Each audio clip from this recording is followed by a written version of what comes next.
ایک نیک آدمی شادی کے بعد بیوی کو لے کر اپنے گھر لوٹ رہا تھا۔ راستے میں دریا عبور کرنا پڑتا تھا۔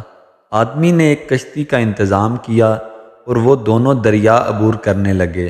کشتی بیچ دریا پہنچی ہی تھی کہ دریا میں طوفان آ گیا۔ اس صورتحال میں بیوی کا خوف سے برا حال ہو گیا، لیکن آدمی ایسے اطمینان سے بیٹھا رہا جیسے کچھ غیر معمولی ہو رہا ہی نہیں۔ یہ دیکھ کر بیوی کو حیرت ہوئی۔ وہ غصے سے چلا اٹھی، آپ کو نظر نہیں آ رہا؟ طوفان کشتی کو ڈبونے لگا ہے، ہماری موت سر پر ہے اور آپ اطمینان سے بیٹھے ہیں۔ یہ سنتے ہی حامد نے اپنی تلوار میان سے نکالی اور بیوی کی شہ رگ پر رکھ دی۔ بیوی ہنس پڑی اور بولی، یہ کیسا مذاق ہے؟ حامد نے پوچھا، کیا آپ ابھی موت سے خوف زدہ نہیں ہو رہی؟ کیا آپ کو نہیں لگ رہا کہ آپ کا گلا کاٹ دوں گا؟ یہ سن کر بیوی بولی، مجھے آپ پر اور آپ کی محبت پر پورا اعتماد ہے۔